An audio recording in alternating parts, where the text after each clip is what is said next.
Hello, I'm David Tyler, the National Managing Principal for Healthcare for Grant Thornton. Thanks for joining us today, where we're talking about a crisis that we see across the country, but is particularly acute in healthcare, that of employee attraction and retention. I'm joined today by my friend and colleague, Tim Glover, who leads our employee listening practice, as well as our human capital analytics practice. Tim, thanks for joining. David, nice to be with you again. Tim, a shortage of workers before COVID-19 was a real problem. Now it's its own epidemic. What are some short-term things that hospitals, health systems, and other healthcare enterprises can do that they may not have considered already? So I think there's two big things, David, that organizations should consider. The first is it's really to start to think like a marketer and to really deeply understand the needs of your stakeholders, your employees. Some of that can just be looking at the demographic profile of your workforce as a first step. We know that the average age of a worker in America today is 42. Yet the average age of a registered nurse is 50, which means nurses are on average one step closer to that glide path to retirement, exiting the workforce and so on. If you're an organization or hospital system that has a lot of older workers, I'm not calling all workers old, but if you're closer to that flight path or that glide path into retirement, that could be problematic for you because that is the average, right? If your average age of your frontline healthcare workers is 55 or 57, you're going to have more challenges there. The other part, I think, is to really deeply understand and listen to employees. Use employee research, understand their needs and frustrations, understand what motivates them, understand why they join your company, why they leave it. We know that mental health has risen as one of the prominent drivers of stress. It's keeping Americans up at night, and that's certainly the case in healthcare with frontline healthcare workers as well. A couple of things that I might add is that we really need to get creative about how we solution our existing workforce. One of the things we see people doing is cross-training clinicians to operate in other areas. Not just in having an exclusive area where they operate, whether that be pediatrics or cardiology or the cath lab, but having some cross-training capabilities there. The other thing that I would encourage is to make sure that we continue the drive to have clinicians operating at the top of their license, RNs doing things that only RNs can do, leveraging the LPNs, leveraging non-clinical administrative tasks out of nursing altogether. Those kind of things can be really compelling and can, in turn, increase the value of your existing employees and reduce your dependency on the traveling nurse program, which is prohibitively expensive to maintain over the long course. Tim, in Grant Thornton's State of the Work Survey, mental health was mentioned as a real stressor in today's economy, and particularly in the healthcare industry. How do you balance the need for time off for mental health concerns when understaffing is already such a critical issue? Yeah, Dave, that's such an interesting question. We've seen mental health rise significantly as a driver of stress for employees, which means it's something that keeps employees up at night. It causes them to lose sleep, which again is probably contributing to the problem if you're not able to get a lot of sleep. This was kind of a middle of the pack dimension when we surveyed it about 6 months ago. It's now one of the top drivers of stress for healthcare workers. I think the first thing, and we are making progress here as a society, and we are starting to recognize the importance of mental health and recognize that it is an illness just like any others, and it needs to be addressed. We can't kind of keep it, we're shining some light on it, and I think that's a wonderful thing because everybody encounters stress and mental illness potentially at some point in their life.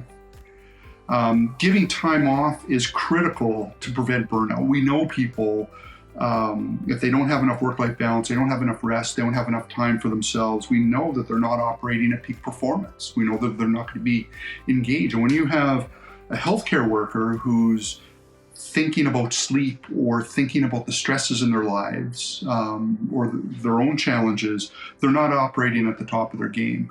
And they also may not be as likely to remain in the profession. We know through the pandemic that somewhere around a quarter to a third of frontline healthcare workers have considered leaving the profession. I do think that it's a little bit even more challenging in healthcare than other industries, because as we learned through the pandemic, many industries were able to scale operations down Healthcare had to do the exact opposite, right? So there's no way that we can close operations effectively as a health system and a health enterprise in the United States. The thing that we can do is think about that strategically as well.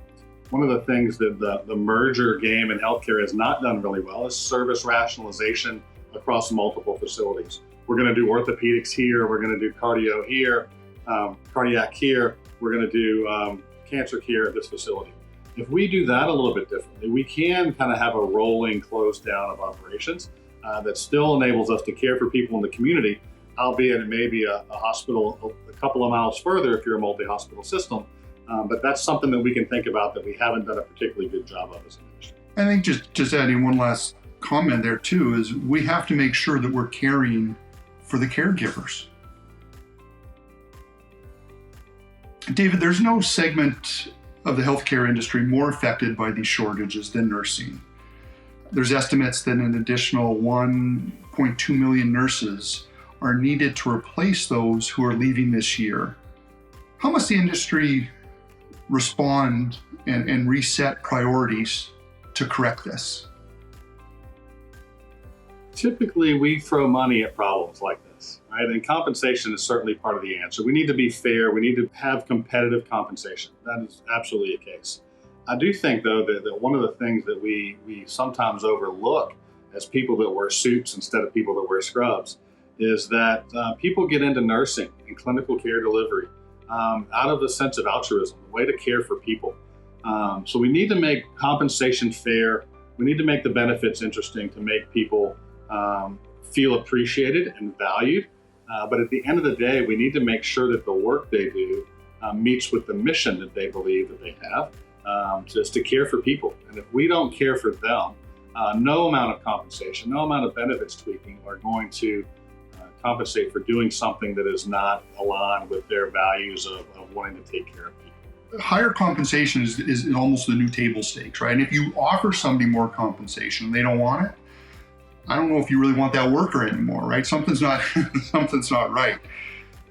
We have to look at ways to differentiate the value proposition with benefits that deliver more value, outsized value relative to their cost. There's only one benefit and one total reward where the perceived value that an employee places on it equals its cost. That's a salary change. If we were to offer any employee 10 grand in additional compensation, they're going to value it at 10 grand. It's going to cost the company at 10 grand. There are certain benefits. Health insurance in America is typically valued at about 70 cents on the dollar, right? But then there's other benefits that potentially might have more leverage.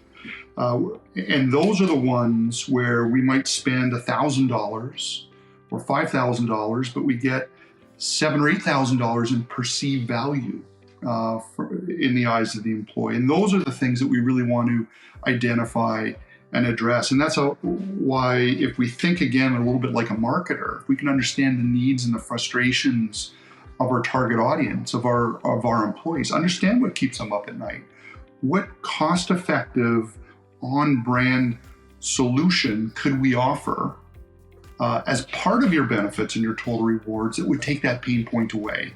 Because if we can do that, we can then differentiate our offering in a really compelling way. I think that's a really compelling argument, Tim, because I do think there's limits to throwing money at the problem. Again, to your point, hiring nurses from across the street to come over and hiring them back, and every time you do that, it's a 10, 15, 17% pay increase. At some point, that becomes unsustainable. And I think we're getting really, really close if we're not there already. David, what are some of the ways healthcare facilities can reduce their reliance on traveling nurse programs? First, traveling nurses are critically important today to make sure that we can keep facilities and units within those facilities operating at peak capacity to serve the markets in the communities we get to serve. I will say that the original benefit of the bargain of traveling nurses was to allow people to travel. And now some of the benefit of the bargain of traveling nurses is they're traveling across town. They're traveling across the street. They're traveling 40 minutes down the road, not saying that I'm going to spend the winter in Florida or I'm going to spend the summer in Idaho. They're really more of a day-to-day staffing management capability. mean, we talk to a lot of CEOs. Many of them are looking at the margins that are in place for nurse staffing companies and looking to either cut back on the ability for them to do local nurse rotations, or I've got several CEOs that are opening their own staffing companies so that they can manage the flow of that and pull the margin out of it and return that to actually care delivery, or they're looking at partnering with some specific folks to really address acute needs and not use them as a routine part of the staffing. But let's make no mistake, that industry is here to stay and it's incredibly valuable, but reducing the reliance on it is critical because you pay a market premium. We have one organization that says they pay $250,000 an hour, 24 hours a day in additional nursing staff through a traveling nurse program. Now that's a large multi-billion dollar health system. But at the end of the day, eventually you're talking about real money that is not being used to deliver care, but is being used to deliver margin to a company that serves healthcare, but isn't a healthcare delivery. Tim, as always, good to talk to you. Thanks for the time. I appreciate the insights that we were able to get to today. I hope that you as healthcare leaders across the country struggling with employee retention of clinical and non-clinical personnel found a nugget of information that will be valued to you as you strive to serve the communities that you all live in.